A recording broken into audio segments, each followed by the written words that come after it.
ക്ഷേത്രത്തിൽ ഒരു മാതൃസംഗമം നടത്താൻ തീരുമാനിക്കുകയായി.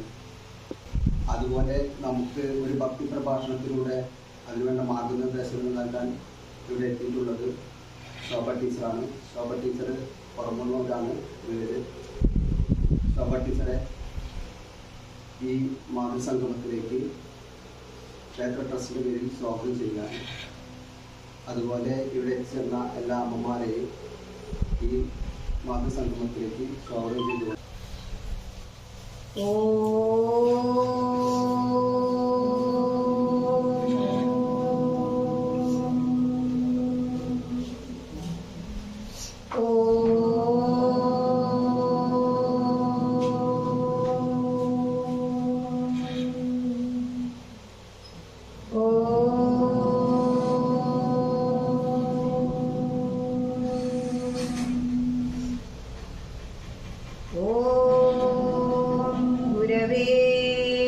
സർവലോകാനാം ഭിഷജേ ഭവരോഗിണാം നിധയേ സർവവിദ്യാനാം ദക്ഷിണാമൂർത്തയേ നമഃ. ശിവം ശിവകരം ശാന്തം ശിവാത്മാനം ശിവോത്തമം ശിവമാർഗപ്രണേതാരം പ്രണതോസ്മി സദാ ശിവം. ഭൂതനാഥ സദാനന്ദ സർവഭൂതദയാപരാ രക്ഷ രക്ഷ മഹാബാഹോ ശാസ്ത്രേ തുഭ്യം നമോ നമഃ. സർവമംഗളമംഗല്യേ ശിവേ സർവാർത്ഥസാധികേ ശരണ്യേ ത്രയംബകേ ഗൗരി നാരായണി നമോസ്തുതേ.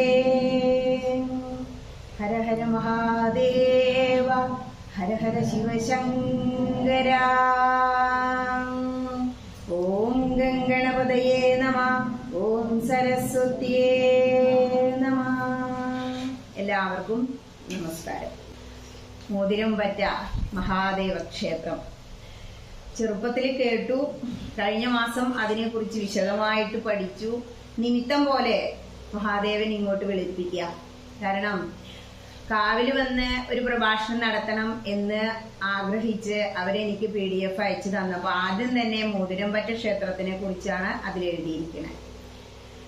അപ്പോ ആ ക്ഷേത്രം എവിടെയാണ് ഒന്ന് പോയി കാണണമെന്ന് ഞാൻ ആഗ്രഹിച്ചു. കാരണം അവിടെ നിന്നും എഴുന്നള്ളി ഇവിടെ 8-ാം വിളക്കിന് വന്ന് ആറാട്ട് നടത്തിയിരുന്നു. ഇവിടെ കടവ്, ആറാട്ട് കടവ് ഉണ്ട് എന്നൊക്കെ ഞാൻ വായിച്ചപ്പോ. പക്ഷെ ഒരിക്കലും പ്രതീക്ഷിച്ചില്ല ഒരു 1.5 മാസം ആകുമ്പോഴേക്ക് ഇങ്ങനെ മഹാദേവൻ ഇങ്ങോട്ട് വിളിപ്പിക്കുമെന്ന്. അപ്പോ ചോദിക്കും, മഹാദേവൻ ടീച്ചറെ നേരിട്ട് വിളിച്ചുവോ? അങ്ങനെയല്ല, നമ്മളെല്ലാം ഒരു നിമിത്ത. നമ്മുടെ വിചാരം നമ്മളാണ് ഇതെല്ലാം ചെയ്യുന്നത് എന്നാ. പക്ഷെ ഈ ശരീരം എന്ന് പറയുന്ന അതിനുള്ളിലിരിക്കുന്ന ജീവൻ ശൈവ ചൈതന്യ ശിവനാണ്. ആ ശിവന്റെ ശക്തി അല്ലെങ്കിൽ നമ്മുടെ ശരീരത്തിന്റെ ബലമാണ് ദേവി, അതായത് പാർവതി. ഇപ്പോ നമുക്ക് ആദ്യം തന്നെ മഹാദേവനിൽ തുടങ്ങാം. ഹൈന്ദവരെല്ലാം ത്രിമൂർത്തികളിൽ വിശ്വസിക്കുന്നു. വിളക്ക് ത്രിമൂർത്തി സങ്കല്പം. അതുകൊണ്ടാണ് വിളക്ക് ഒരിക്കലും നമ്മള് വെറും ഭൂമിയിൽ വെക്കില്ല. കാരണം ഭൂമിക്ക് അതിന്റെ ഭാരം താങ്ങാൻ കഴിയില്ല. ശംഖ്, മണി, വിളക്ക്, ഗ്രന്ഥം ഇവയെ നമ്മള് നേരിട്ട് ഭൂമിയിൽ വെക്കില്ല. തിരുമേനി കണ്ടിട്ടോ, പൂജിക്കുമ്പോ ഒരു തട്ടിലാണ് ഇതെല്ലാം വെക്കുക. ശംഖും മണിയൊക്കെ ഉണ്ടായിരിക്കും. അത്രയും ചൈതന്യമാണ് വിളക്കിന്. ഈ വിളക്ക് മഹാദേവനാണെങ്കിൽ ഇതിൽ കത്തിക്കൊണ്ടിരിക്കുന്ന ഈ പ്രകാശം സരസ്വതിയാണ്. നമ്മൾ പറയില്ലേ, ആ ഒരു വെളിച്ചം വെച്ചിട്ടില്ല അവന്, അതായത് അവന് ബുദ്ധി ഇല്ല എന്നാ പറയുന്നത്. അപ്പോ എന്തുകൊണ്ട് ശിവനെയും ശക്തിയെയും ഒന്നിച്ച് നമ്മള് ആരാധിക്കുന്നു? അല്ലെങ്കിൽ എന്തിനാണ് ഈ ഉപാസന? അപ്പൊ എന്താ ഉപാസന? നിങ്ങളിപ്പോ ഇവിടെ വന്ന് തൊഴുതു, നമസ്കരിച്ചു, അത് കഴിഞ്ഞതേ അടുത്ത് തന്നെ ഒരു പ്രഭാഷണം ഉണ്ടെന്ന് കേട്ടു, അവിടെ വന്നു, അങ്ങനെ ഇരുന്നു. അപ്പോ അത് നിങ്ങളുടെ ഉപാസന. ക്ഷേത്ര ഉപാസനയുടെ ഒരു ഭാഗമാണ് ഈ ആരാധന. പണ്ട് കാലങ്ങളില് എന്തിനു വേണ്ടിയാണ് ഈ ക്ഷേത്രം നിർമ്മിച്ചത് എന്ന് ചോദിച്ചാൽ, പൂർവികർ നമുക്ക് ജീവിതം സുഗമമാക്കുന്നതിനു വേണ്ടി ക്ഷേത്രങ്ങൾ നിർമ്മിച്ചു. കാരണം നമ്മുടെ ജീവിതം സുഖാവാനാണ് ക്ഷേത്രങ്ങൾ. അല്ലാതെ ഈ കത്തിജ്വലിക്കുന്ന വിളക്കായ സൂര്യനായ മഹാദേവന് നമ്മൾ ആരും വിളക്ക് വെച്ചിട്ട് വേണ്ട. സൂര്യഗായത്രി ചൊല്ലുന്നത് പോലെ വേദം പഠിക്കുമ്പോ സർവ്വദേവന്മാരുടെയും ഗായത്രി കുട്ടിയെ പഠിപ്പിക്കും. 4-ാം വയസ്സിലാണ് പണ്ടൊക്കെ വേദം പഠിപ്പിക്കുക. പക്ഷെ നമ്മൾ അന്നൊക്കെ ഈ കാസ്റ്റ് സിസ്റ്റം പറഞ്ഞ് കൂടുതൽ ഭൂരിപക്ഷം വരുന്ന ഹൈന്ദവർ അത് പഠിച്ചില്ല. അതാണ് നമുക്ക് പറ്റിയ ഒരു കുഴപ്പം. ഇപ്പൊ പഠിക്കാൻ ഒരുപാട് സോഴ്സുകളുണ്ട്. അപ്പോ ഞങ്ങളുടെ ആചാര്യൻ വേദം പഠിപ്പിക്കുമ്പോ സർവ്വദേവതാ ഗായത്രി ആദ്യം സൂര്യഗായത്രി പഠിപ്പിക്കും. രാവിലെ കുളിച്ച് ഒരു കുടന്ന വെള്ളെടുത്ത് സൂര്യഭഗവാൻ അർച്ചിച്ച് 23 വയസ്സുവരെ കുന്തിപ്പുഴയില് ഗായത്രി ചൊല്ലി സൂര്യഭഗവാന് തർപ്പണം ചെയ്തിരുന്ന വ്യക്തിയാണ് ഞാൻ, ചെമ്മലയിൽ പുഴയില്. ഇപ്പോ കുളിമുറിയിലായിരുന്നു മാത്രം. മുറിക്കുളിയാണല്ലോ ഇപ്പോ. ഞങ്ങളുടെ പുഴയുടെ അടുത്താണെങ്കിലും കുറച്ച് ദൂരാ. നമ്മളെ തൊടിയായതുകൊണ്ട് പോവാൻ സമ്മതിക്കില്ല. അവര് വല്ല കള്ളന്മാരോ, പന്നിയാണല്ലോ, പിന്നെ പന്നിയുടെ കാലഘട്ടം, നായ, അത് കാരണം. അപ്പൊ ആ മുറിക്കുളി തുടങ്ങിയപ്പോഴും ഇത് തുടർന്നു. അപ്പൊ നമ്മൾ ചെയ്യേണ്ട പ്രധാന ഒരു കാര്യമാണ് ഗായത്രി മന്ത്രജപം. അതിൽ തന്നെ ഇഷ്ടദേവതയുടെ ഗായത്രി നമ്മൾ ജപിക്കണം. ഇപ്പൊ ഇവിടെ വന്നു കഴിഞ്ഞാല് മഹാദേവന് ഗായത്രി ഉണ്ട്. അപ്പോ ഗായത്രി എന്ന് പറയുമ്പോൾ വേദമന്ത്രങ്ങളിലെ സ്വരങ്ങൾക്ക്, വേദമന്ത്രങ്ങൾ വെറും അതിന്റെ ശരീരമാണെങ്കിൽ അതിന്റെ ആത്മാവാണ് സ്വരങ്ങൾ എന്നാ പറയാ. വേദം സ്വരത്തോടുകൂടി ആരംഭിക്കും. അപ്പോ മഹാദേവന് ഒരു ഗായത്രി, ഇനി ദുർഗയ്ക്കാണെങ്കിൽ വേറൊരു ഗായത്രി, ലക്ഷ്മിക്കാണെങ്കിൽ വേറൊരു ഗായത്രി, വിഷ്ണുവിന് വേറൊരു ഗായത്രി. ഗായന്തം ത്രായതേ ഇതി ഗായത്രി. ഗാനം ചെയ്യും തോറും നമ്മളെ ഉയർത്താൻ കഴിവുള്ളതാണ് ഗായത്രി മന്ത്രങ്ങൾ. ഇനി അതൊക്കെ അവിടെ നിൽക്കട്ടെ. നമ്മള് ഈ ആരാധന ചെയ്യുന്നത് ജീവിത സുഗമമാക്കുന്നതിനാണ് എന്ന് പറഞ്ഞു. എങ്ങനെയാ ജീവിതം സുഖാക്കുക? ഒരു ഏകാദശി. വിഷ്ണുവിന്റെ ക്ഷേത്രമാണെങ്കിൽ ഏകാദശി നോൽക്കും. ദുർഗയുടെ ക്ഷേത്രമാണെങ്കിൽ അവിടെ പൗർണമി ഉപാസന. മഹാദേവന്റെ ക്ഷേത്രത്തിൽ പ്രദോഷം പ്രധാനം. മഹാദേവന്റെ പ്രീതി, സാക്ഷാത്കാരം ഏറ്റവും എളുപ്പം ലഭിക്കാൻ നമ്മൾ ചെയ്യേണ്ട കാര്യം പ്രദോഷം നോൽക്കുക എന്നുള്ളതാണ്. ഏറ്റവും ലളിതമാണ്. ചെയ്യാറുണ്ടോ? ടീച്ചർ ചെയ്യാതെ എന്താന്ന് പോലും അറിയില്ല. അതല്ലേ ഉത്തരം? സത്യമാണ്. നമ്മുടെ കുഴപ്പമില്ല, നമുക്കത് പറഞ്ഞു തരാൻ ആവില്ല. പ്രദോഷം ദോഷങ്ങളെ എല്ലാം നീക്കാന്, നശിപ്പിക്കാൻ കഴിവുള്ളതാ പ്രദോഷം. ഏകാദശി പോലെ തന്നെ ഒരു മാസത്തിൽ 2 പ്രദോഷം വരും. അപ്പോ മഹാദേവനെ ആരാധിക്കുന്നവര് പ്രദോഷം നോക്കുക. ഏറ്റവും ലളിതമായ രീതിയിൽ മഹാദേവൻ ക്ഷിപ്രപ്രസാദ്യ, ക്ഷിപ്രഗോപിയ. പക്ഷെ ആ ക്ഷിപ്രപ്രസാദം നമുക്ക് കിട്ടാൻ ഈ പ്രദോഷം മാത്രം മതി. അപ്പൊ എന്ത് ചെയ്യാ? ഈ കറുത്ത വാവിനും വെളുത്ത വാവിനും ഏകാദശി വരും പോലെ പ്രദോഷം കലണ്ടറിൽ നോക്കിയാൽ നമുക്ക് കാണാം. ഇപ്പൊ നടുവപ്പെട്ടിയിലെ മഹാദേവ ക്ഷേത്രം ഇതുപോലെ, പറമ്പത്തുകാവ് കേമായിട്ട് പൂരൊക്കായി നടക്കുകയായിരുന്നു. ഈ ക്ഷേത്രം മഹാദേവന്റെ അവിടെ ഇടിഞ്ഞു പൊളിഞ്ഞ പോലെ കടക്കുകയായിരുന്നു. അവര് എന്തോ ഒരു ഗുരുത്വം കൊണ്ട് അവരെന്നെ വിളിക്കുകയാണ്. ഒരു വലിയ സ്റ്റേജ് ഉണ്ട്, സാധാരണ സ്റ്റേജിനേക്കാൾ ഉയരാ. ടീച്ചർ 10 വർഷമായി സ്റ്റേജ് കെട്ടിട്ടിട്ട് ഒരു ഉദ്ഘാടനം ചെയ്യാൻ പറ്റിയില്ല. ഞാൻ പറഞ്ഞു അവിടെ തന്നെ ആയിക്കോട്ടെ പ്രഭാഷണം, അവിടെ തന്നെ വെച്ചു. എന്നിട്ടോ ചെന്നപ്പോ നേരെ അകത്തേക്ക്, പണ്ടുള്ള ക്ഷേത്രം കേട്ടോ, എത്ര വലിയ ക്ഷേത്രം. അങ്ങനെ അകത്തുകൂടെയൊക്കെ പ്രദർശനം ചെയ്തു. തിരുമേനി വലിയ കാര്യമായിട്ടൊക്കെ സ്വീകരിച്ചു, പൂവും പ്രസാദമൊക്കെ തന്നു. പുറത്തുകൂടെ പ്രദർശനം വെക്കല്ലേ ചോദിച്ചപ്പോ സാധാരണ വെക്കാറില്ല എന്നാ പറഞ്ഞു. കാരണം അതെന്താ ക്ഷേത്രം എന്ന് അറിയാത്തോണ്ടാണ്. ക്ഷേത്രം എന്ന് പറഞ്ഞാൽ ഇതം ശരീരം കൗന്ദേയ ക്ഷേത്രമിത്യഭിധീയതേ. ഈ ശരീരം, അതായത് നമ്മുടെ ശരീരം പോലെ ക്ഷേത്രദേവന്റെ ശരീരത്തിലെ ഓരോ അംഗങ്ങളാണ് ഈ ക്ഷേത്രത്തിലെ ഓരോ കാര്യങ്ങളും. ഇപ്പൊ ക്ഷേത്രത്തിലേക്ക് അങ്ങോട്ട് പ്രവേശിക്കുമ്പോ അവിടെ മഹാക്ഷേത്രങ്ങളാണെങ്കിൽ ഒരു മതിൽ കാണുന്നില്ലേ? ഇപ്പൊ ഗുരുവായൂരൊക്കെ പോയാ, അല്ലെങ്കിൽ ഇപ്പോ തിരുവപ്ര അമ്പലത്തിലൊക്കെ പോയാ, അതാണ് മര്യാദ എന്ന് പറയുന്നത്. ഈ മര്യാദ എന്ന് പറഞ്ഞാൽ ക്ഷേത്രദേവന്റെ പാദങ്ങളാണ്. അവിടെ ചെന്ന് നമ്മൾ ഒന്ന് തൊട്ട് ഇങ്ങനെ വെക്കാറില്ലേ? അത് ഭഗവാന്റെ പാദങ്ങളെ തൊട്ട് നമ്മൾ നമസ്കരിക്കുന്നതാ. അപ്പോ അവിടെ നമ്മൾ എന്ത് ചെയ്യും? എല്ലായിടത്തും കൂടി നടന്ന് ചെരുപ്പിലൊക്കെ അഴുക്കും ചെളി എന്തെങ്കിലുമൊക്കെ ഉണ്ടാവും, അതിനെ അവിടെ ഒഴിവാക്കി വെക്കും. അതായത് ക്ഷേത്രദേവന്റെ ശരീരത്തിൽ ചവിട്ടിയിട്ടാ പിന്നെ നമ്മൾ നടക്കുക. അത് കഴിഞ്ഞാൽ പ്രദക്ഷിണ വഴിയാണ്. ഈ പ്രദക്ഷിണ വഴി എന്ന് പറഞ്ഞാൽ ക്ഷേത്രദേവൻ അങ്ങനെ മലർന്ന് കിടന്നാൽ ക്ഷേത്രദേവന്റെ അര മുതൽ കാൽപാദം വരെയുള്ള 2 കാലുകളാണ് ആ പ്രദക്ഷിണ വഴി. അതുകൊണ്ടാണ് സാവകാശം പ്രദക്ഷിണ നാമജപത്തോടുകൂടി വെക്കണം എന്ന് പറയുന്നത്. ഈ പ്രദക്ഷിണ വഴി ഇങ്ങനെ കാട് മൂടി കിടക്കുക. അപ്പൊ ഞാൻ പറഞ്ഞു നമുക്കൊന്ന് പ്രദക്ഷിണം വെക്കുക. അതെന്താ വെച്ചാൽ പുറത്തൊരു അയ്യപ്പന്റെ ക്ഷേത്രം ഉണ്ട്, അവിടെ അത് ഗംഭീരാട്ടോ. അപ്പൊ എന്ന് പറഞ്ഞാൽ കലികാലത്തിൽ എല്ലാവർക്കും പ്രത്യക്ഷ ദൈവങ്ങളോടാണല്ലോ ഈ മകരവിളക്കൊക്കെ കാണുന്നത് കൊണ്ട്. അപ്പൊ സീസണൽ ഭക്തിയാണ് ടീച്ചറെ. റൈറ്റ് സൈഡിൽ കൂടെ പോയാൽ നമുക്ക് അയ്യപ്പനെ തൊഴാം, വേണ്ട നമുക്ക് ലെഫ്റ്റ് സൈഡിൽ കൂടെ പോവാം, പ്രദക്ഷിണം വേണ്ട പറഞ്ഞതിലേ വന്നപ്പോ ആകെ മൂടി കിടക്കുക പ്രദക്ഷിണ വഴിയൊക്കെ. അങ്ങനെ വന്നു, അവിടെ തൊഴുതു. അവിടെ നിങ്ങട്ടുള്ള നല്ല വൃത്തിയുണ്ട്, കാരണം അവിടെ അയ്യപ്പ ക്ഷേത്രം, ഒരു മുഖമണ്ഡപം, ഭജന ഒക്കെ നടക്കുന്നുണ്ട്, ഗുരുസ്വാമി എല്ലാം ഉണ്ട്. അപ്പൊ ഞാൻ ആ സ്റ്റേജിൽ കയറിയിട്ട് ഇങ്ങനെ പറയാണ്, നിങ്ങളുടെ വീട് ഇങ്ങനെ കാട് പിടിച്ച് കിടന്നാല് നിങ്ങൾ സമ്മതിക്കുമോ? മുന്നിൽ നിങ്ങൾ തട്ടയൊക്കെ പതിച്ച് നല്ല ഗംഭീരാണ് നാലപ്പുറമുള്ള വീടുകളൊക്കെ, അങ്ങനെയല്ലേ? ഇവിടെ തേവരെ ഇറങ്ങി വന്നത് ശരിയാക്കില്ല. ആരുടെ ഡ്യൂട്ടിയാ?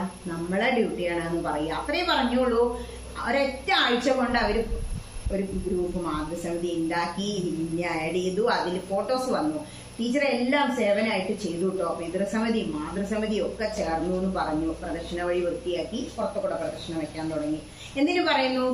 ഒരു വർഷം കഴിഞ്ഞിട്ട് അവർ വീണ്ടും ഇങ്ങനെ ചർച്ച വെക്കുകയാണ്. മണ്ഡലം 41 ഇതുണ്ടല്ലോ നമുക്ക് അഖണ്ഡനാമം. അപ്പൊ കൊറോണ വന്നപ്പോ അതെന്ത് ചെയ്തു? അഖണ്ഡനാമം യജ്ഞാക്കി.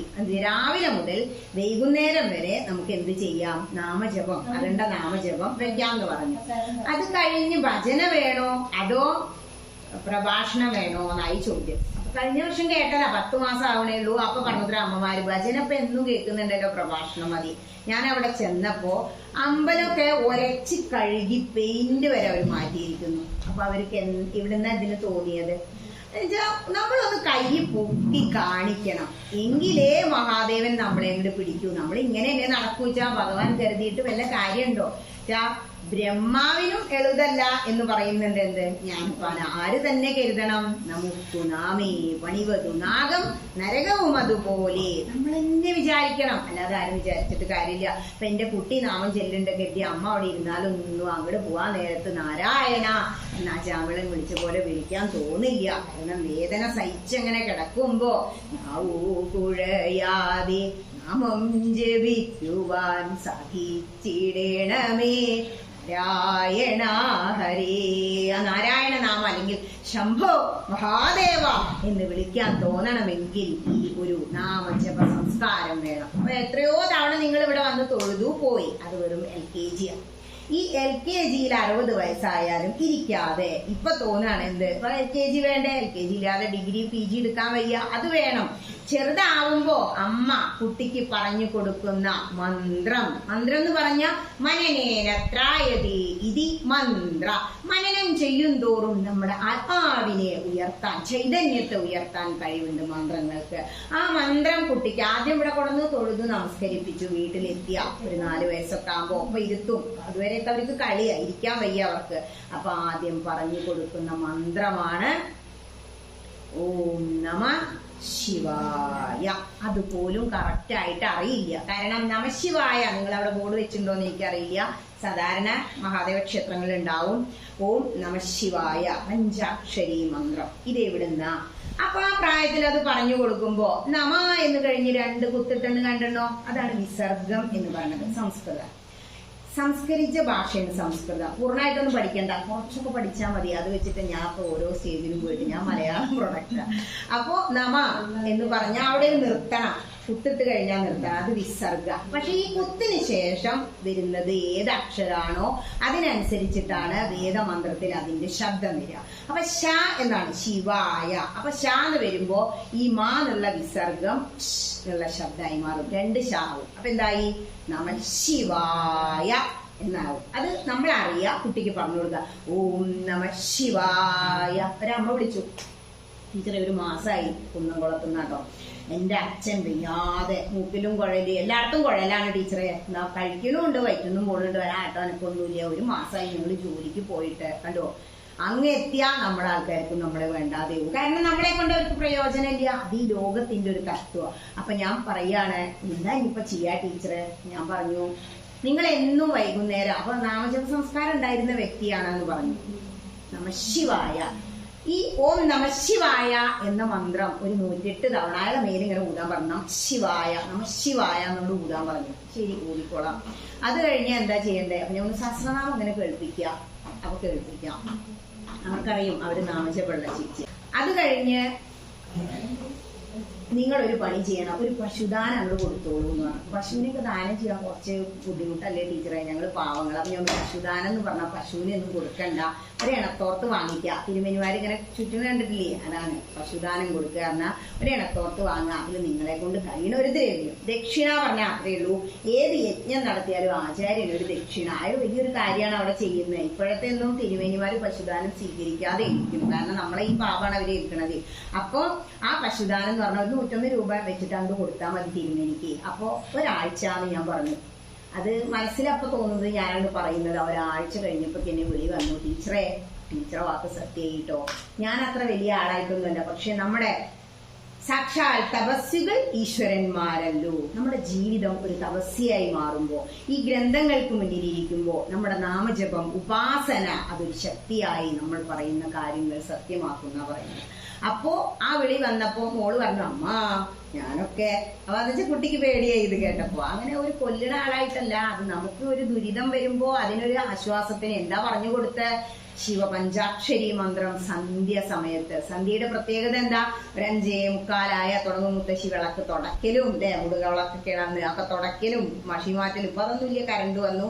അപ്പൊ നിലവിളക്കൊക്കെ കഴുകി വൃത്തിയാക്കി കൊണ്ടുവന്ന് വെക്കും, തലകയിൽ വെച്ച് തിരിയൊക്കെ ഇട്ട് സന്ധ്യക്ക് വിളക്ക് വെക്കും. ഇത് എന്തിനാ വെക്കണേ?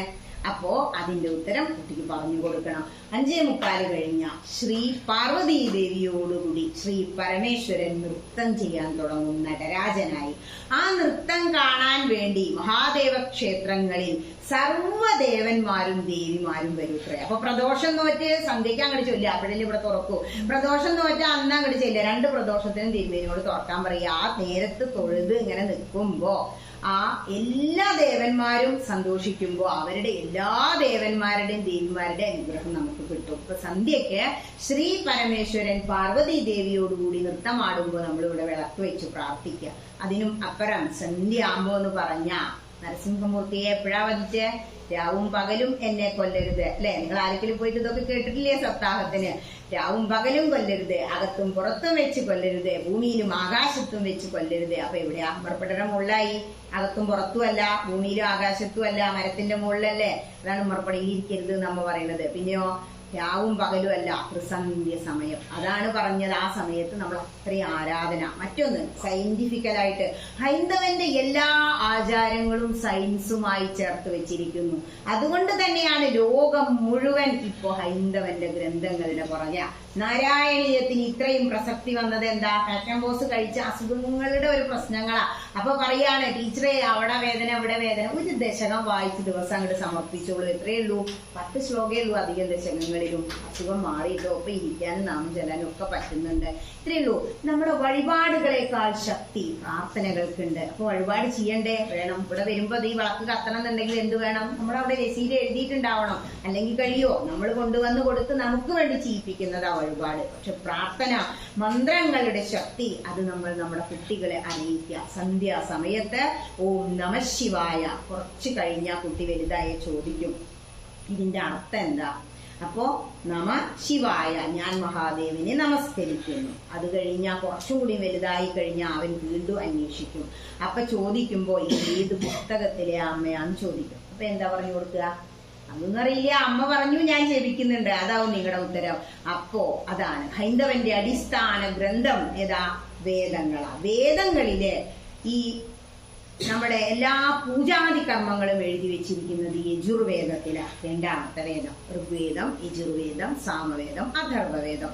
ഈ 2ാമത്തെ വേദമായ യജുർവേദത്തിലെ ശ്രീ രുദ്രചക്രം സ്തോത്രത്തിൽ വരുന്ന മഹാമന്ത്രമാണ് ഓം നമഃ ശിവായ എന്ന മന്ത്രം. ഇത് മാത്രം മതി നിങ്ങളുടെ ക്ഷേത്രം ഉയരാന്. 30 തിങ്കളാഴ്ച അങ്ങോട്ട് വന്നോളൂ. നിങ്ങൾ 10 പേരായാലും മതി. അവിടെ ഇരുന്ന് ഓം നമഃ ശിവായ അങ്ങോട്ട് ജപിക്കാൻ പറഞ്ഞു. അവരത് ജപിച്ചു. അതിൻ്റെതായ ഒരു മാറ്റം, ചൈതന്യം. ഇപ്പൊ അവര് മാതൃസമിതി കൂട്ടായ്മ വയസ്സായ അമ്മമാർക്ക് ഓണപ്പട വരെ വീട്ടിൽ കൊണ്ടുപോയി കൊടുക്കുക. ആ ഓണപ്പട കിട്ടുമ്പോ ആ അമ്മ കണ്ണില് വെള്ളം നിറച്ചിട്ട് കരയാ ചെയ്യുന്നത് നിന്നിട്ട് സന്തോഷ കണ്ണീരാണ്. അങ്ങനെ ഒരു വലിയ ഒരു കൂട്ടായ മാതൃസമിതി ഉണ്ടാവണം. കാരണം എന്താണോ, ശിവൻ എന്നുള്ളതിലെ ശിവം എന്നുള്ളതിന്റെ വള്ളി ഇല്ലെങ്കിലോ, വള്ളി ശ്രീ പാർവതിയാ, ശവം എന്നല്ലേ. ശിവന്റെ ശക്തിയാണ് പാർവതി. നിങ്ങൾ അവിടെ പ്രതിഷ്ഠ തന്നെ നോക്കൂ, ശിവലിംഗം. ഈ ലിംഗം എവിടെ പ്രതിഷ്ഠിച്ചിരിക്കുന്നത്? യോനി പീഠത്തിലാണ്. അത് പറയുമ്പോൾ പലരും പറയും അയ്യേ, അത് അവർ ആ ലെവലിൽ ചിന്തിക്കുന്നത് കൊണ്ടാ.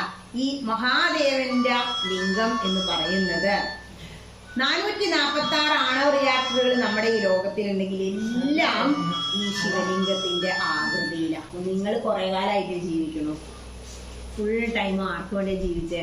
ഒന്നുകിൽ മക്കൾക്ക് വേണ്ടി ജീവിച്ചു അല്ലെ, കുറെ പാത്രം കഴുകി അടിച്ചുവാരി അല്ലെ, തുടച്ചു, ഇത് ചെയ്ത് തന്നെ ചെയ്യുന്നു.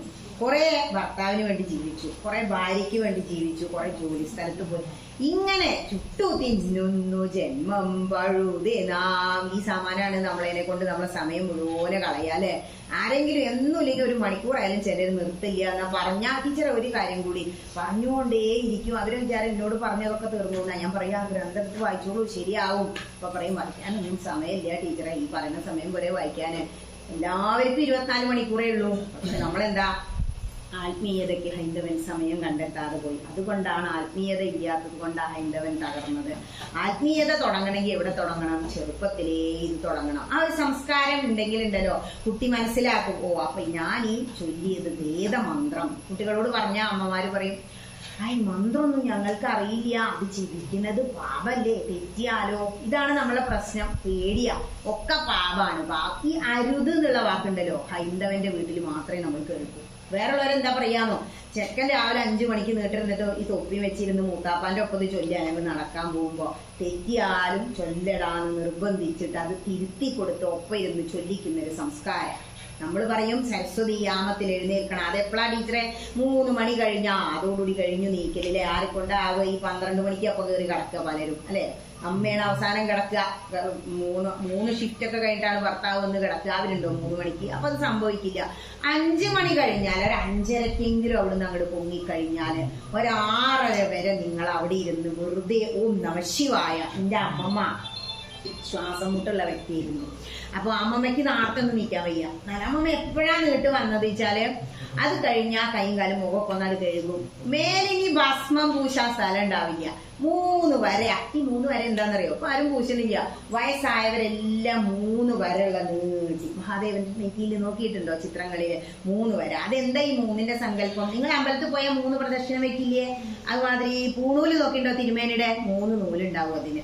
ഇങ്ങനെയൊക്കെ 3ആണ് നമുക്ക്. ഒരു 3 പ്രാവശ്യം ആണ് പറയാ. കുഴിയുമ്പോഴും കാണാം അങ്ങനെ 3 എണ്ണം. ഈ 3ന്റെ തത്വം എന്താണെന്നറിയോ? ഭാഗവതം കേട്ടിട്ടില്ലേ നിങ്ങള്? ഇവിടെ പാലിക്കൽ ഏറ്റവും അടുത്ത് നിങ്ങൾ അതാവും കൂടുതൽ കേട്ടത്. 12 വർഷം സപ്താഹം കൂടിയതാ ഞാൻ നമ്മുടെ ഷാരടിയുടെ മുന്നിൽ. ഇവിടെ വയസ്സായതൊക്കെ വേണമെങ്കിൽ ഷാരടി അറിയുണ്ടാവും, ബാലകൃഷ്ണപ്പ ഷാരടിയുടെ മുന്നിൽ. അപ്പൊ അദ്ദേഹമാണ് എന്നെ ഇങ്ങോട്ട് എത്തിച്ചത്. അപ്പോ ഈ 3 നമ്മുടെ സങ്കല്പത്തില് എന്താണെന്നറിയോ? അതായത് ഭാഗവതം തുടങ്ങുമ്പോ ആദ്യത്തെ ശ്ലോകം പത്മപുരാണം, ആചാര്യന്മാരത് വായിക്കാതെ സച്ചിദാനന്ദരൂപായ വിശ്വോൽപത്യാദിഹേതവേ താപത്രയ വിനാശായ ശ്രീകൃഷ്ണായ വയം നുമാ എന്നും പറഞ്ഞാ തുടങ്ങാം. സത്യ ചിത്ത ആനന്ദം, സത്യം ശിവം സുന്ദരം. ഇത് 2 ഒരുപോലെയാണ്. വൈഷ്ണവ ഭക്തന്മാരെന്ത് പറയണു? സത്ത് ചിത്ത് ആനന്ദം. താപത്രയ വിനാശായ, 3 ദുഃഖങ്ങൾ അത്രേ മനുഷ്യനുള്ളൂ. ഈ 3 കാണിക്കുന്നത് അതാണ്. എന്റെ 3 ദുഃഖങ്ങളെയും തീർത്ത് തരയണമേ. എന്താ 3 ദുഃഖം? ആകെ 3 ദുഃഖം അല്ലല്ലോ ടീച്ചറേ, എനിക്ക് ആകെ കൂടെ പ്രശ്നങ്ങളാ. ഈ പ്രശ്നങ്ങളെല്ലാം കൂടി 3 എണ്ണം. ഒന്നെന്ന് പറഞ്ഞാൽ നമ്മുടെ ഈ ശരീരത്തെ കുറിച്ച് ഓർത്തുള്ള ദുഃഖം. ഇപ്പൊ ഇവിടെ പോണമെന്നുണ്ട്, വന്നാൽ നടക്കാൻ വയ്യ അമ്പലത്തേക്ക്. ഇവിടെ വന്നാലോ സ്റ്റെപ്പ് കയറാൻ വയ്യ. വന്നിവിടെ എത്തിയാലോ ഇങ്ങനെ ഇരിക്കാൻ വയ്യ അല്ലെ. ഈ ഇരുത്തം ഇത് ഒരു ഉപാസനയാണ്. നമ്മള് യോഗ ഒക്കെ പറയുന്നില്ലേ, അഷ്ടാംഗ യോഗ പഠിച്ചവന് നാരായണീയം പറയുന്നുണ്ട്.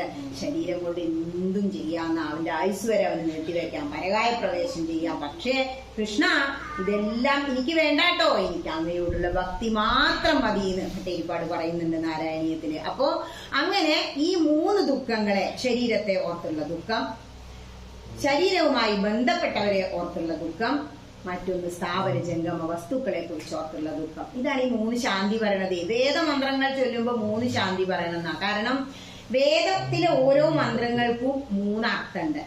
അപ്പോ അത് പഠിക്കുമ്പോ അർത്ഥം ഗ്രഹിച്ച് പറയുമ്പോ കുറച്ച് ബുദ്ധിമുട്ടായതുകൊണ്ട് ചൊല്ലാൻ മാത്രം പലരും പഠിക്കുന്നത്. ചൊല്ലിയാൽ മാത്രം മതിയെന്നാ ബ്രെയിൻ അത്രയും സ്റ്റിമുലേറ്റ് ചെയ്യും. ഇനി സത്യചിത്ത ആനന്ദം, ഈ സത്യം ശിവം സുന്ദരം ആ ഒരു രൂപത്തെ നമ്മൾ ആരാധിക്കുമ്പോ ഈ 3 ദുഃഖങ്ങള് ഇപ്പൊ നിങ്ങൾക്ക് മനസ്സിലായില്ലെങ്കിൽ ഇന്നുകൂടി ലളിതമായിട്ട് പറയാം. ഇന്നിപ്പോ ഇവിടെ നേരത്തെ വരണം, ഇന്നലെ തന്നെ അലാറൊക്കെ സെറ്റ് ചെയ്തു അല്ലെ, നേരത്തെ വരണം, ഞായറാഴ്ചയാണ് സാധാരണ 10 മണി വരെ ഉറങ്ങണതാണ്, നാളെ ഇപ്പൊ അമ്പലത്തിൽ പോണം. ശരി, ഒരു ദിവസമല്ലേ, അടുത്തുള്ള മഹാദേവന് വേണ്ടിയിട്ടല്ലേ, എനിക്കും വേണ്ടേ, മരിച്ചു പോവുക, അങ്ങനെ അമ്മ പറയാം. അപ്പോ നേരത്തെ അലാറൊക്കെ വെച്ചു, 5 മണിക്ക് അലാറം വെച്ചാൽ വീട്ടിലൊക്കെ ശരിയാക്കി വെക്കണല്ലോ, ഇവിടെ ഫുഡില്ലല്ലോ. അപ്പൊ നേരത്തെ എഴുന്നേൽക്കണം എന്ന് കരുതി അലാറം ഇങ്ങനെ അലറാൻ തുടങ്ങും. 5 മണിയായ അപ്പൊ എന്ത് ചെയ്യും, നമ്മൾ അതിന് ഒരടി കൊടുത്ത് തിരിഞ്ഞു കിടക്കും അല്ലെ. ഈ ശരീരത്തിനുള്ളിലിരിക്കുന്ന ആത്മാവ് അല്ലെങ്കിൽ ജീവൻ, ഈ ശൈവ ചൈതന്യം പറയാ, എഴുന്നേറ്റോ എഴുന്നേറ്റോ, അമ്പലത്തിൽ പോണം, കാര്യങ്ങൾ നടക്കില്ല. ഈ ശരീരം എന്ന് പറഞ്ഞാൽ സുഖാണ് ശരീരത്തിന് വേണ്ടത്, ആ ഇന്ദ്രിയങ്ങളുടെ സുഖം. അപ്പൊ കമ്പിളി ഒന്നുകൂടി മേലിക്കിട്ടിട്ട് ആ തണുപ്പിന്റെ സുഖത്തിൽ, അപ്പൊ ചേട്ട കാലം അങ്ങനെ വന്ന് തലോടുത്ര അവിടെ കിടന്നു. അപ്പൊ ലക്ഷ്മി അകത്തിരുന്ന് പറയത്ര എഴുന്നേറ്റോ. അവസാനം ആ യുദ്ധം, ഇതാണ് ഇതിന്റെ ഉള്ളിലാണ് കുരുക്ഷേത്രേ, ആ എഴുന്നേൽക്കും. ആ ശരീരത്തെ ഓർത്തിട്ടുള്ള ദുഃഖം നമ്മൾ അങ്ങോട്ട് തരണം ചെയ്യും, ഒന്നാമത്തെ ദുഃഖം. ഇനി അവിടെ നിന്ന് എഴുന്നേറ്റ് വന്നു, കുളിയൊക്കെ കഴിഞ്ഞു, ഇങ്ങനെ പോരാൻ തുടങ്ങുമ്പോഴാണ് മുത്തശ്ശിയും, കുട്ടിയെ ചൂടുവെള്ളം വെക്കി, ഞാനും ഉണ്ട് കേട്ടോ, പോരാൻ പറ്റുമോ, സമയത്ത് ഇവിടെ വിചാരിച്ച സമയത്ത് ഞാൻ ഇവിടെ എത്തിയിട്ട് മണക്കി ശിവസഹസ്രനാമം ഒന്ന് ചൊല്ലാന്ന് വിചാരിച്ചു, ഇനിയിപ്പോ അതിന് കുറച്ച് സമയം വേണമല്ലോ. അപ്പൊ മുത്തശ്ശിക്ക് ചൂടുവെള്ളം വെക്കണം, കുളിപ്പിക്കണം, മുത്തശ്ശിനെ നടക്കാൻ വയ്യ, ഓട്ടോറിക്ഷ വിളിക്കണം. അത് നമ്മളെ ശരീരവുമായി ബന്ധപ്പെട്ട് ഉള്ള മറ്റുള്ളവരെ കുറിച്ച് ഓർത്തിട്ടുള്ള ദുഃഖം. ഇനി അത് മുത്തശ്ശീനൊക്കെ കൂട്ടി ഇതാ ഓട്ടോറിക്ഷയിൽ കയറുമ്പോഴാവും എന്ത്, അടയ്ക്കക്കാരെന്ത്, അടയ്ക്കന്ന് ഞാൻ തോക്ക തരയാൻ വന്നതാ. ഈ അടയ്ക്ക നമ്മൾ ഇല്ലാതെ അയാൾ തെരഞ്ഞു കഴിഞ്ഞാൽ എന്തൊക്കെ ഒപ്പിക്കാറില്ലല്ലോ, സ്ഥാവര ജംഗമ വസ്തുക്കളെ കുറിച്ച് ഓർത്തിട്ടുള്ള ദുഃഖം. ഈ 3 ദുഃഖേ നമുക്കുള്ളൂ. ഇത് 3ഉം മറികടന്നവരാണ് ഈ ക്ഷേത്ര സംസ്കാരത്തിലേക്ക് ഇങ്ങോട്ട് കയറി വരിക. അതൊക്കെ അവിടെ നിൽക്കട്ടെ, ഇന്നിപ്പോ ഒരു ഞായറാഴ്ച കല്യാണമൊക്കെ അവിടെ നിൽക്കട്ടെ, വിരുന്നൊക്കെ പിന്നെ പോവാ, ഇന്ന് ഞാൻ അമ്പലത്തിലേക്ക് ഒന്ന് പോട്ടെ എന്ന് നിങ്ങൾക്ക് തോന്നിയില്ലേ? ഒരുപാട് ജന്മത്തിന് ശേഷം സുഹൃതം കൂടുമ്പോഴാ മനുഷ്യജന്മം കിട്ടുക. ഞാനപ്പന പറയുന്നു, ഈച്ച ചത്തൊരു പൂച്ചയായിടുന്നു, ഈശ്വരന്റെ വിലാസങ്ങൾ ഇങ്ങനെ ഒരുപാട് ജന്മങ്ങൾ, ഈച്ചയായി, പൂച്ചയായി, പഴുതാരയായി, പട്ടിയായി, മൃഗമായി, പിന്നെ എന്ത് ചെയ്യുന്നു, പശുവായി, മനുഷ്യനാകുന്നു. അങ്ങനെ കിട്ടിയ ഈ മനുഷ്യജന്മത്തിൽ ഇങ്ങനെ എന്താണ് ആചാര്യസ്വാമി പറഞ്ഞത്, മനുഷ്യരൂപേണ മൃഗം ചരന്തി. നിങ്ങൾക്ക് ഈ മനുഷ്യന്റെ രൂപേ ഉള്ളൂ, നിങ്ങൾ മൃഗങ്ങളെ പോലെ സഞ്ചരിക്കുന്നത്. കാരണം എന്താണോ, ആത്മീയമായ ഒരു കാര്യം ചെയ്യുന്നില്ല. എന്തിനാണ് ഈ ക്ഷേത്ര സംസ്കാരം? നമ്മൾ രാവിലെ നേരത്തെ എഴുന്നേൽക്കണമെങ്കിൽ ക്ഷേത്രം വേഗം അടക്കില്ലേ, അപ്പൊ ക്ഷേത്രത്തിൽ പോകണം എന്നുള്ള ചിന്ത ഉണ്ടെങ്കിൽ എന്തായി, നേരത്തെ എഴുന്നേൽക്കും, അല്ലെങ്കിൽ നമ്മളവിടെ കിടക്കില്ലേ. നമ്മുടെ ജീവിതം, അത് ഏതൊരു മതസ്ഥരെ നോക്കൂ, അവരുടെ ദൈനംദിന ജീവിതങ്ങളിലെ ഓരോ കാര്യങ്ങളും അവരുടെ ആരാധനാലയവുമായി ബന്ധപ്പെടുത്തി വെച്ചിരിക്കുക. അതുകൊണ്ട് തന്നെ അവർക്ക് നല്ല ഉയർച്ചയുണ്ട്. നമ്മുടെ ജീവിതവും ഈ ഉണ്ണ ഒരിട കിടന്നുറങ്ങുക ഇതല്ലേ നമ്മൾ ചെയ്യുന്നത്. അതിനും അപ്പുറം ആത്മീയമായ ഒരു സംസ്കാരം കിട്ടുമ്പോൾ ഏതെങ്കിലും ഒരു ഗുരുവിന്റെ മുന്നിൽ, കാരണം ഇവിടെ വന്നു പോയാൽ നമുക്ക് ഭക്തി ഉണ്ടാവില്ല, അതൊരു ട്രിപ്പ് പോലെയാണ്, നമുക്കൊരു എക്സസൈസ് ആണത്. പക്ഷേ ശ്രവണം, കീർത്തനം, വിഷ്ണോർ സ്മരണം, പാദസേവനം, അർച്ചനം, വന്ദനം, ദാസ്യം, സഖ്യമാത്മനിവേദനം, ഭക്തിയുടെ 9 പടികളാ. ഇത്ര പോന്ന പ്രഹ്ലാദൻ എന്ന കുട്ടി, 5 വയസ്സായ കുട്ടി പറഞ്ഞു തന്നത്, ആദ്യം വേണ്ടത് എന്താ, ശ്രവണം. നമ്മൾ കേൾക്കണില്ല. അപ്പൊ ഇന്ന് ആലിക്കല് ആചാര്യൻ വന്നിട്ട്, ഇന്ന് ആലിക്കൽ ആചാര്യൻ ഉച്ചയ്ക്ക് ശേഷമാണ്, പക്ഷെ രാവിലെ ആരോ ഒരുപാട് വൃക്ഷങ്ങളൊക്കെ ആയിട്ട് വരുന്നുണ്ട്, ശക്തി എന്നുള്ള ഗ്രൂപ്പിൽ കണ്ടു. അപ്പൊ കുറെ ആഴ്ചകളായി അവിടെ ക്ലാസ്സുകൾ കൊടുക്കുന്നുണ്ട്. നിങ്ങൾ ആരെങ്കിലും പോയിരുന്നോ? പോവാൻ തോന്നിയില്ല. കാരണം ആചാര്യൻ നല്ല ക്ലാസ്സാണ് കൊടുക്കുന്നത്. അപ്പം പോവാൻ തോന്നിയില്ല. അപ്പൊ കാവിലെ അമ്പലത്തിലെ പരിപാടി ഇപ്പൊ ഞാൻ തന്നെ വരുന്നുണ്ട് പറഞ്ഞപ്പോ അവരൊക്കെ സ്റ്റാറ്റസ് വെച്ചിട്ടും ഷെയർ ചെയ്തിട്ടും, ഇപ്പൊ നിങ്ങൾക്കും ഗ്രൂപ്പൊക്കെ ഉണ്ടാവില്ലേ, ക്ഷേത്രത്തിൽ വേണമെങ്കിൽ ഇവിടെയൊക്കെ അറിയിച്ചിട്ടുണ്ടാവും. ഒരു ക്ഷേത്രത്തിൽ ഒരു കാര്യം ഉണ്ടാവുമ്പോഴേ മറ്റുള്ളവരെയൊക്കെ അറിയിക്കണം. ഒരു പ്രധാന ദേവന് ഉപദേവതകൾ, ഇവിടെ ഉപദേവതകൾ ഉണ്ടല്ലോ അല്ലെ, ആ ഉപദേവതകളൊക്കെ എന്ന് പറഞ്ഞാല് അവരുടെ അനിയന്മാരെ പോലെ. അപ്പൊ മറ്റുള്ള ക്ഷേത്രങ്ങളൊക്കെ നമ്മുടെ ജ്യേഷ്ഠ അനുജന്മാരെ പോലെയാണ്. തട്ടകത്തിലെ അമ്മയ്ക്ക് മുന്നിൽ അത്ര വലിയ പരിപാടികൾ നടന്നു നമുക്ക് അവിടെ എത്തിപ്പെടാൻ കഴിഞ്ഞില്ല എങ്കിൽ നിങ്ങളുടെ കുറ്റല്ല, നമ്മുടെ ദുരിതം തീർന്നാലേ എത്ര ഇങ്ങനെ ഒരു വേദിയിലേക്ക് കയറി വരാൻ തോന്നുള്ളൂ. അല്ലെങ്കിൽ അവിടെ തോന്നിട്ട് നേരെ അങ്ങോട്ട് പോവും. ഈ താമ്പൂല പ്രശ്നം ഇതല്ലേ ഇപ്പൊ, പണ്ടൊക്കെ വെറ്റിലാണ് ഉച്ചയ്ക്ക് തേക്കുക, ഇപ്പൊ എന്താ മൊബൈൽ എടുത്ത് തേക്കും, എത്ര വ്യത്യാസമുള്ളൂ. അപ്പൊ അതിൽ നോക്കിയിരുന്ന ഈ കണ്ണിന്റെ കാഴ്ച വേഗം അങ്ങോട്ട് ഇല്ലാതെയാവും. അതിനും അപ്പുറം എന്തിനാണ് ഇങ്ങനെ ഒരു ക്ഷേത്രം? ഇപ്പൊ ഇത്രയും ദൂരം പോയ ഒരു ക്ഷേത്രമുണ്ട്, തട്ടകത്ത് അമ്മ ഉണ്ട്, എന്നിട്ടും എന്തിനാ ഇവിടെ ഒരു ക്ഷേത്രം പണിതത്? അത് വേണം നമ്മൾ ആദ്യം ചിന്തിക്കാൻ. കാരണം ക്ഷയാത് ത്രായതേ ഇതി ക്ഷേത്രം, ക്ഷയത്തിൽ നിന്നും ത്രാണനം ചെയ്യാൻ നമ്മൾ ഉയർത്താൻ കഴിവുള്ളവയാണ് ക്ഷേത്രങ്ങൾ. അപ്പോ ഇതെന്ന് പറഞ്ഞാൽ കിടക്കുന്നത് പറഞ്ഞാൽ കുറെ ഒരുപാട് ദുരിതത്തിൽ കിടക്കുന്ന ഒരു ക്ഷേത്രം, ഉയരത്താണ്. മഹാദേവൻ ഈ പുഴയിൽ നിന്നും 300 അടി ഉയരത്തിലാണ് സ്ഥിതി ചെയ്യുന്നത് എന്നാ പറയുന്നത്. ഒക്കെ നോക്കുമ്പോ തന്നെ നമുക്ക് മനസ്സിലാവും. പക്ഷെ ഈ ദുരിതം തീരാത്തത് എന്തുകൊണ്ടാണോ? ഭഗവാന്റെ കുറ്റല്ല. ഭഗവാന്റെ 4 പുറവും ആർക്ക് വേണ്ടിയാണോ ഈ 5 ബ്രാഹ്മണ കുടുംബങ്ങൾ ഇത് പണിതോടെ വെച്ചത്, അവരങ്ങോട്ട് ചെല്ലുന്നില്ല, ഭഗവാനെ എന്ന് വിളിക്കുന്നില്ല. ശംഭോ മഹാദേവ എന്ന് വിളിച്ചു കഴിയുമ്പോ ഭഗവാൻ ഒന്നങ്ങോട്ട് തുറക്കൂത്രേ ആ കണ്ണ് രണ്ടും. 3ാമത്തെ കണ്ണ് തുറന്ന എന്താ പ്രശ്നം? ഭസ്മാവും നമ്മള് ഇല്ലേ? കാമദേവനെ കത്തിച്ചു. മൃത്യുഞ്ജയനാണ്, മൃത്യുവിനെ പോലും ജയിക്കാൻ കഴിയുന്നവനാണ് മഹാദേവൻ. നമ്മൾ വിളിച്ചു കഴിഞ്ഞാൽ ആ കണ്ണൊന്നങ്ങോട്ട് തുറന്ന എല്ലാം ആയി. അപ്പൊ ശംഭോ മഹാദേവ എന്ന് വിളിക്കണം. മഹാദേവൻ ക്ഷേത്രത്തിൽ നിങ്ങൾ ചെന്നു, ഇനി എന്താ ചെല്ലുണ്ട് ടീച്ചറെ, എന്താ അവിടെ പറയേണ്ടത് അറിയില്ല. ഞാൻ പറഞ്ഞു ഓം നമഃ ശിവായ, ഹര ഹര മഹാദേവ, ഹര ഹര ശിവശങ്കര എന്ന് വിളിക്കുക. ശ്രീ പാർവതി പതയേ നമ. അപ്പൊ അത് ഏറെ ഇഷ്ടാത്ര. എന്തിനാ പിൻവിളക്ക് വെക്കുന്നത്? പിൻവിളക്ക് കാര്യം സാധിക്കാന്നാ പറയാ. ഭഗവാന്റെ പിറകിലായിട്ട് ശ്രീ പാർവതി സമേതനായിട്ട് കുട്ടികളോടൊപ്പം മടിയില് കാർത്തികേയനും ഗണേശനുമായിട്ട് ഒരു സങ്കല്പം ഉണ്ടെന്നാ പറയാ. അത് അവിടെ ചെല്ലുമ്പോൾ നമ്മള് ഓം ഹ്രീം നമഃ ശിവായ എന്ന് പറയണം. അപ്പോ എല്ലാവർക്കും ഈ കുടുംബസമേത ശിവ കുടുംബ സങ്കല്പത്തെ അടിസ്ഥാനമാക്കിയാണ് നമ്മുടെ ഓരോ വീടുകൾ സ്ഥിതി ചെയ്യുന്നത്. ഈ വീടുകൾ ഇങ്ങനെ നിലനിൽക്കണം എന്നുള്ളതാണ് അതിന്റെ തത്വം. അപ്പോ ഓരോ ശിവരാത്രിക്ക് വിളിക്കുമ്പോൾ അവർ പറയും ടീച്ചറെ ശിവ കുടുംബ സങ്കല്പം ഒന്ന് പറയണം കേട്ടോ. കാരണം എന്താ, നമ്മുടെ കുടുംബ സങ്കല്പം ഒരുപാട് മാറ്റങ്ങൾ വന്നുകൊണ്ടിരിക്കുകയല്ലേ. ഹൈന്ദവനെ ഏറ്റവും കൂടുതൽ കൊണ്ടുപോയി ആക്കുന്നത് തവനൂർ പോയി നോക്കൂ, വൃദ്ധാശ്രമങ്ങളില് ഹിന്ദുക്കളാ. 99.9% ഞാൻ അവിടെ വിസിറ്റ് ചെയ്തപ്പോൾ ഹിന്ദുക്കളെ കണ്ടത്. ഒരു ചേച്ചിയുള്ള ക്രിസ്ത്യൻ, മക്കള് കാനഡയിലാണ്. ഒരു ടീച്ചറുണ്ട്, റിട്ടയർഡ് ആയി ടീച്ചറെ എനിക്ക് ആരെയും വേണ്ട, ഞാൻ എന്റെ ശമ്പളമൊക്കെ ഇവിടെ കൊടുത്തു ഇവിടെ വന്ന് കൂടി. സമാധാനം ഇല്ല പെരേലിച്ച എന്താ. പക്ഷേ നമ്മൾ ആശ്രമങ്ങളെ കുറിച്ച് അറിയാത്തത് കൊണ്ടാണ്. 4 ആശ്രമങ്ങളുണ്ട് ഹൈന്ദവന്. ആശ്രമം എന്ന് പറഞ്ഞാൽ തന്നെ എന്താ, ആശ്രമം. ഒത്തിരി ശ്രമിക്കണം. ആദ്യം നമ്മൾ ബ്രഹ്മചര്യം ചെയ്യുന്ന സമയം എന്ന് പറഞ്ഞാൽ നമ്മൾ പഠിക്കാൻ പോണില്ലേ. ഇപ്പോ പണ്ടൊക്കെ ഗുരുകുലായിരുന്നു, ഇപ്പൊ എന്താ സ്കൂളിൽ പറഞ്ഞയക്കും. നമ്മള് മാതാപിതാക്കളുടെ ഡ്യൂട്ടിയാണ്. ഒരു കുട്ടിക്ക് പാരന്റിന് കൊടുക്കാൻ കഴിയുന്ന ഏറ്റവും നല്ല 2 ഗിഫ്റ്റുകളാണ്. ഒന്ന് നല്ലൊരു പേര്. എന്താണ് നമ്മളിപ്പോ എന്തൊക്കെ പേരുകളാടുന്നത് അല്ലേ. ഒരു അടുത്തൊരു വീട്ടിൽ പോയി എന്താ പേരെന്ന് ചോദിച്ചപ്പോ ജിഗിത ഭാര്യ പാരസ്യരാ. അപ്പൊ എന്താ ഇപ്പൊ ഇവർക്ക് അത്രയും ആത്മീയമായ പുരോഗതിയുള്ള എന്താ അങ്ങനെ ഒരു പേരിട്ട് വെച്ചപ്പോ ജയേട്ടൻ ഗീത, ഭാര്യയും ഭർത്താവും, അത് ചേർത്തിട്ട പേരാത്ര ജിഗീത. അപ്പൊ ഞാൻ ഈ പേരിന്റെ കാര്യത്തിൽ നമുക്ക് സഹസ്രനാമത്തിൽ എന്തെല്ലാം പേരുകളാലേ. പക്ഷെ മറ്റവരുടെ ഞാനൊക്കെ രജിസ്റ്റർ എഴുതിയിട്ടിന്റെ പാപം തീർന്നെങ്കിലും MESലായിരുന്നു. 12 വർഷവും എഴുതിയ മുഴുവനും മുഹമ്മദ് ജാഫറും ഫാത്തിമയും. മുഹമ്മദും ഫാത്തിമയും ഇല്ലാത്ത പേരെ വിട്ടില്ല. നമ്മൾ കൃഷ്ണനും രാമനെയൊക്കെ ഇടും. പക്ഷെ വേറെ എന്താ വിളിക്കുക, പപ്പിയും പിപ്പിയും അല്ലെ, അമ്മു ജിന്നു. ഈ അപ്പു അമ്മു എന്താ ഒരു ഗ്രന്ഥത്തിലും ഞാൻ കണ്ടില്ല. ഹിന്ദുവിന്റെ വീട്ടിലെ ഏറ്റവും കൂടുതൽ അപ്പു അമ്മു അല്ലെ. അതൊക്കെ അങ്ങനെ ഒരു സംസ്കാരം വന്നുപോയി. അതൊക്കെ ഇഷ്ടം കൊണ്ട് വിളിക്കുന്നതാവും ഓമന പേരുകൾ. പക്ഷെ ഭഗവാന്റെ പേരുകൾ തന്നെ ഇടുക, ഭഗവാന്റെ പേര് അത് തന്നെ വിളിക്കുക. അപ്പൊ എന്ത് സുഖ. അപ്പൊ അറിയാതെ വിളിച്ചാലും അറിഞ്ഞു വിളിച്ചാലും മോക്ഷാണി.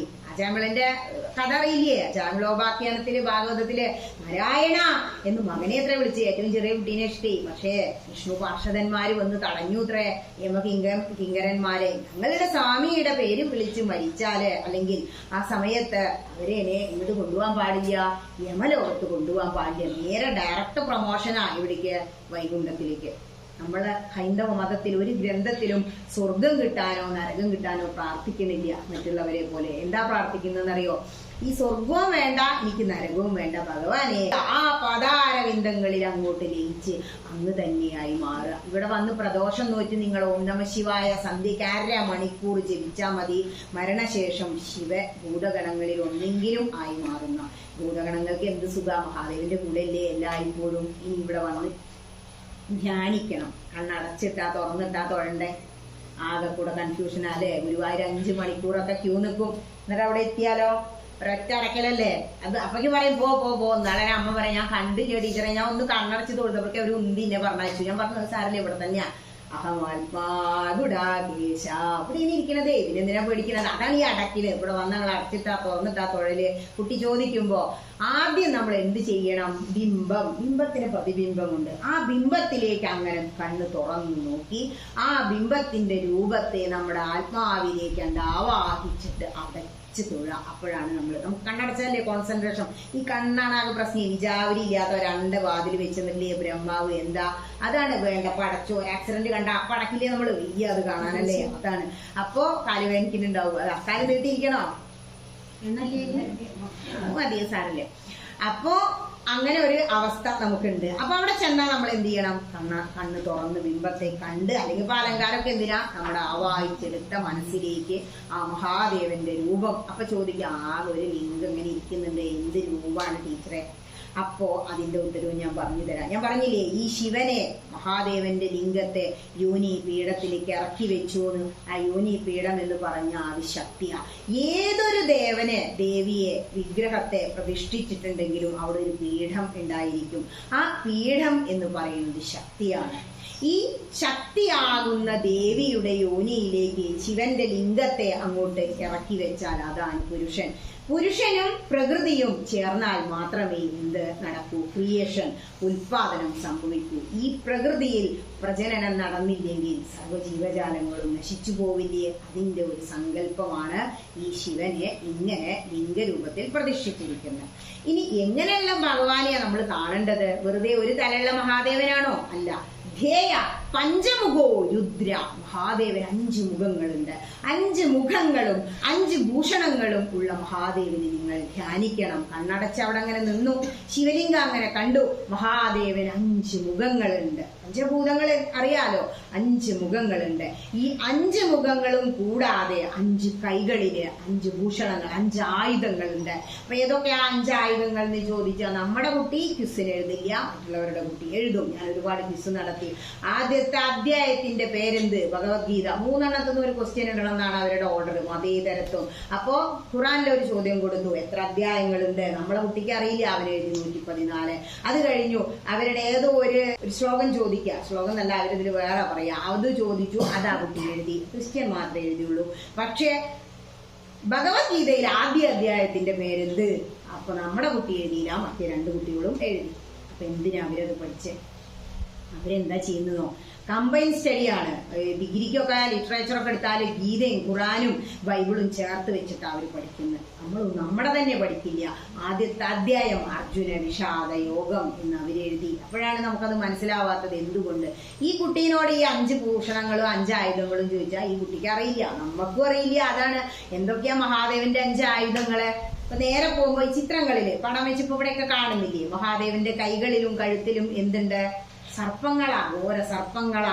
മഹാദേവന്റെ തിരുജടയില് നിറയെ ഫ്ലഡ് ഉണ്ടാവണില്ലേ? ജടട്ടിട്ടൊന്നുകൊണ്ട് കുടയുന്നതാ, സഹിക്കാൻ പറ്റാതെ. ഈ ഭൂമിക്ക് ഈ ഭാരം എവിടേക്കൊക്കെ ഒന്ന് കുലുങ്ങിന്ന് കേട്ടില്ലേ ന്യൂസില്?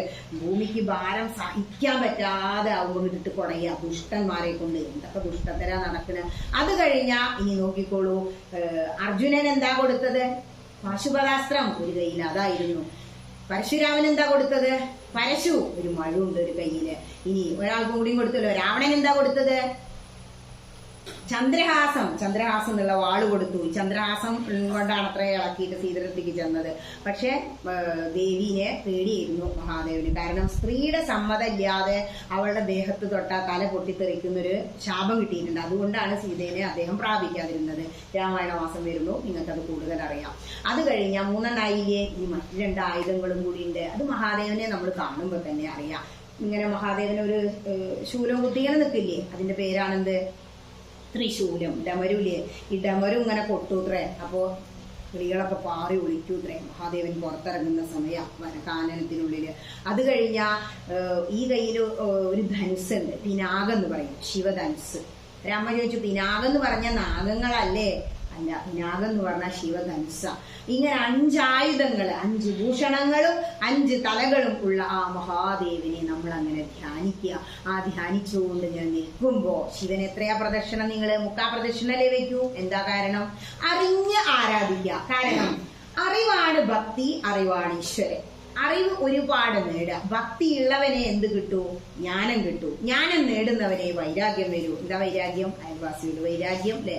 മയമ്മേനോട് വൈരാഗ്യം. ആ വൈരാഗ്യമല്ല, നമുക്ക് കുറേ നമ്മൾ നേടും. നമ്മുടെ ജീവിതം തന്നെ 6 ഭഗങ്ങളുള്ളവൻ ഭഗവാൻ അല്ലെങ്കിൽ ഭഗവതി എന്ന് പറയും. അതില് നമ്മളെ പഠിപ്പിക്കുന്നത് തന്നെ ഐശ്വര്യം, വീര്യം, ശ്രീ, യശസ്, വിജ്ഞാനം, വൈരാഗ്യം. അതായത് അവസാനം വൈരാഗ്യം വരണം. വൈരാഗ്യം എന്ന് പറഞ്ഞാൽ എനിക്കിതൊന്നും വേണ്ട, വേണ്ടാന്ന് പറഞ്ഞിട്ട് അങ്ങോട്ട് ഉപേക്ഷിക്കാൻ. ഇപ്പൊ കാശിക്ക് പോയാൽ എന്തെങ്കിലും ഒന്ന് ഉപേക്ഷിക്കണം. അപ്പൊ പറയും പപ്പടം ഇഷ്ടമല്ല, ഞാൻ ഉപേക്ഷിച്ചു. അല്ല, ഏറ്റവും ഇഷ്ടമുള്ള ഒരു സാധനം ഉപേക്ഷിക്കുക. കാരണം മരണം വരുന്ന സമയത്ത് എല്ലാം ഈ ശരീരം സ്വന്താന്ന വിചാരം ഇതുപോലും നമ്മൾ ഉപേക്ഷിക്കേണ്ടി വരും. മഹാദേവന്റെ അമ്പലത്തിൽ സന്ധിക്ക് ചെന്നാൽ നിങ്ങൾക്ക് ചന്ദനം തരാറില്ലല്ലോ, ഭസ്മം എടുത്ത ഒരൊറ്റ പൂശല അല്ലെ. ഈ ഭസ്മം എന്തിനാ? വിഭൂതി എന്നാ പറയാ.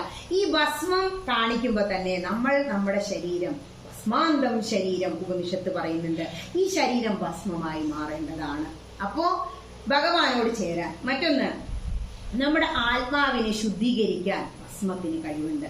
അതിലും അപ്പുറം സന്ധ്യയാകുമ്പോ എല്ലാവരും വീട്ടില് വിളക്ക് വെച്ച ഭസ്മം തൊടാറില്ലേ? മുത്തശ്ശി അത് ശീലിപ്പിച്ചത് എന്തുകൊണ്ടാ? ഈ ഭസ്മം ഇപ്പൊ സന്ധ്യക്ക് മേലെഴുകി വരിക. കുട്ടി മഞ്ഞൊക്കെ കൊണ്ട് ഓടി കളിച്ചാവും വരുന്നുണ്ടാവുക. വേർത്തിട്ട് അപ്പൊ തന്നെ മേലെഴുകി വന്നു, വേർപ്പ് പറ്റണേരമ്പോ ചെയ്യരുത് പറയും. അവൻ കുളിച്ചു വരും. അപ്പോ മുത്തശ്ശി ഒരു തുള്ളി ഭസ്മം നെറുകിലിട്ടിട്ട് ഓരോ ഒരക്കല അല്ലെ, രാസാദിപ്പൊടി ഒന്നും ചോദിക്കില്ല. കാരണം ഈ ഭസ്മത്തിന് നമ്മുടെ ശരീരത്തിലെ നീർക്കെട്ടുകളെ മാറ്റാനുള്ള കഴിവുണ്ട്. വേറെ ചന്ദനം ചേർത്തുമ്പോഴൊന്നും അത് കിട്ടില്ല. ചന്ദനത്തിന് അപസ്മാരം വരെ മാറ്റാൻ കഴിയുന്ന എല്ലാത്തിനും ഉണ്ട് തത്വങ്ങള്. ഭസ്മത്തിന് പ്രാധാന്യം കൊടുക്കാൻ അതാ കാരണം. പലർക്കും ഭസ്മത്തിനേക്കാൾ ഇഷ്ടം ചന്ദന, കുറച്ചും കൂടി ചന്ത അതാ. അപ്പോ ഭസ്മം ചാർത്തുമ്പോ നമുക്ക് അതാണ് അമ്മമ്മ ഇവിടെ ഇവിടെ ഇവിടെ ഇവിടെ എല്ലാവർക്കും തൊടും. രാവിലെ ശബരിമലയ്ക്ക് മുമ്പ് നനച്ചിട്ട് തൊടും, കണ്ടിട്ടാ. അപ്പൊ അത് പൂവില്ല കുറെ സമയത്ത്, നമ്മുടെ ശരീരത്തോട് അങ്ങോട്ട് പറ്റിപ്പിടിക്കും ആ ഭസ്മം. അപ്പോ ഈ ഭസ്മം ചാർത്തുന്നതിന്റെ ഒന്നാമത്തെ തത്വം നമ്മുടെ ആത്മാവിനെ ശുദ്ധീകരിക്കാൻ. അപ്പൊ നമ്മുടെ ആത്മാവിനെ ശുദ്ധീകരിക്കേ. ഈ സന്ധ്യാകുമ്പോ മോള് ചെറുതാകുമ്പത്തിന് ചോദിക്കുക, അമ്മ നമശിവായ തൊടണ്ടേന്നാ ചോദിക്കുക. ഇത് തൊടുമ്പോ ഈ വിരലോണ്ട് തൊടണം കുറിയിട്ടോ. ഭസ്മം ഇങ്ങനെ തൊടുമ്പോ ഓം നമ ശിവായ, ഓം നമ ശിവായ, ഓം നമ ശിവായ. ഏത് വലിയ ഉപാസനാമൂർത്തി നമുക്ക് ഉണ്ടെങ്കിലും ആ ഒരു മന്ത്രമാണ് നമ്മൾ സന്ധ്യയ്ക്ക് ചിന്തിക്കുക. കാരണം ഈ നമശിവായ മന്ത്രത്തിന് എല്ലാ ദുരിതങ്ങളെയും ഭസ്മമാക്കി തീർക്കാനുള്ള കഴിവുണ്ട്.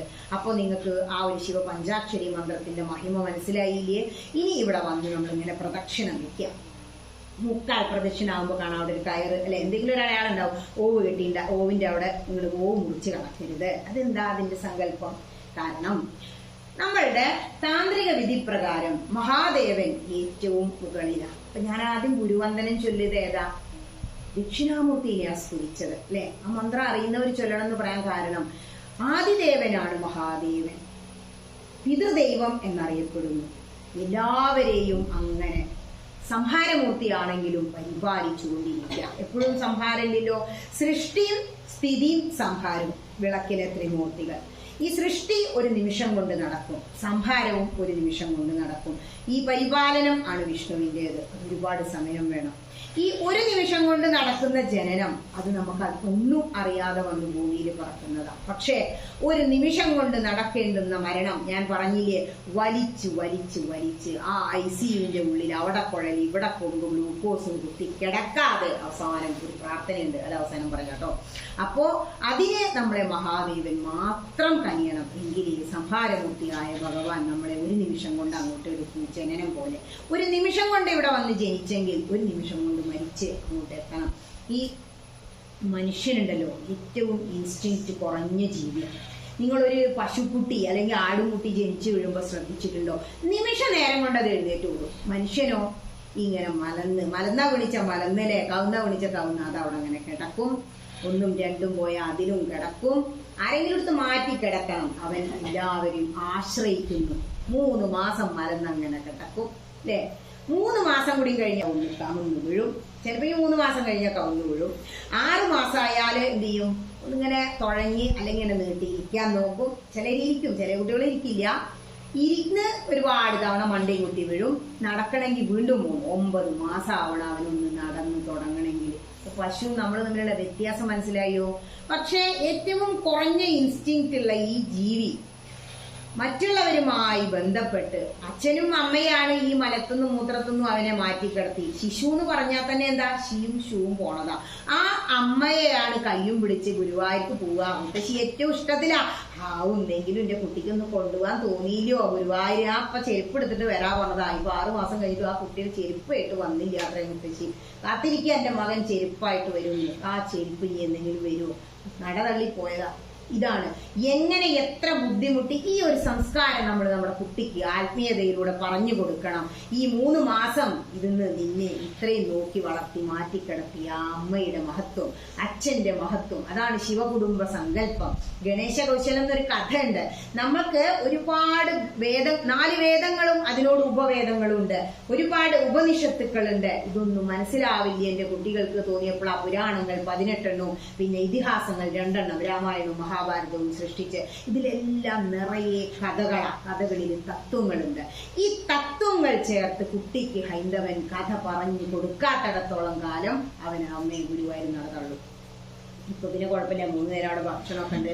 ഭഗവാന്റെ ആ രുദ്രതീർത്ഥാണ്, ഭഗവാന്റെ കുളം കണ്ടിട്ടില്ലേ ഗുരുവായൂര്, അത് രുദ്രതീർത്ഥം എന്നാണ് അറിയപ്പെടുന്നത്. മഹാദേവൻ പ്രചേതസ്സുകൾക്ക് ഭഗവാനെ കുറിച്ച് ശ്രീ രുദ്രഗീതം ഓതിക്കൊടുത്ത തീർത്ഥാണത്. മഹാദേവൻ അവിടെ അങ്ങനെ കളിച്ച് രസിക്കുകയായിരുന്നു അത്രേ. കലികാലം തുടങ്ങുന്ന സമയത്തെ ദ്വാരക മുങ്ങിയപ്പോ ശ്രീകൃഷ്ണൻ പൂജിച്ചിരുന്ന ആ അഞ്ജന ശൈലം, അതായത് പാതാളത്തിൽ നിന്നും കൊണ്ടുവന്ന ശൈലാണ് അഞ്ജന ശൈലം കൊണ്ട് നിർമ്മിച്ച ആ കൃഷ്ണ വിഗ്രഹം ഇങ്ങനെ മുങ്ങി പൊങ്ങി പൊന്തി. സാധാരണ ശൈലം എന്താണ് പൊങ്ങിക്കിടക്കില്ലല്ലോ വെള്ളത്തിൽ, അതിങ്ങനെ പൊങ്ങിക്കിടക്കുക അത്രേ. അപ്പൊ അതിങ്ങനെ കാറ്റ് വായു ഭഗവാൻ അതിന് ആ ദ്വാരക പറഞ്ഞ ഗുജറാത്ത് ആ ഭാഗത്തു നിന്ന് നീക്കി നമ്മുടെ തൃശ്ശൂർ ഭാഗത്ത് ചാവക്കാട് കടലിലെത്തിച്ചു. അപ്പോ മഹാദേവനും ശ്രീ പാർവതി ദേവിയും ഈ ശ്രീ രുദ്രതീർത്ഥ ആ കുളത്തിൽ മുങ്ങി നീരാടുക അത്രേ. അപ്പൊ ഇത് കണ്ടപ്പോ ഗുരുവായൂര് ബൃഹസ്പതി ദേവന്മാരുടെ ഗുരു താഴേക്ക് വന്നു എന്നാ പറയുന്നത്. ഈ ബിംബം ഈ കലികാലത്തിലെ ദുരിതം തീർക്കാൻ എവിടെയെങ്കിലും പ്രതിഷ്ഠിക്കണം. നമ്മൾ വിചാരം അത് കൃഷ്ണനാന്നാ. കൃഷ്ണന്റെ അച്ഛനും അമ്മയും ദേവകിയും വസുദേവരും എല്ലാം പൂജിച്ച, അതിനു മുമ്പും 3 അവതാരങ്ങൾ എടുത്തപ്പോ ഭഗവാൻ പൂജിച്ച ആ വിഗ്രഹമാണ് ഗുരുവായൂരിക്കുന്നത്. അതാണ് അതിന്റെ ചൈതന്യം, ഭഗവാൻ പൂജിച്ച വിഗ്രഹം. എന്നിട്ടോ പ്രചേതസ്സുകൾക്ക് ഉപദേശം കൊടുത്തു. ഈ പ്രചേതസ്സുകൾ ആ വെള്ളത്തിനുള്ളിൽ മുങ്ങി കടന്നിട്ട് എത്രയോ സംവത്സരങ്ങൾ തപസ് ചെയ്തത്.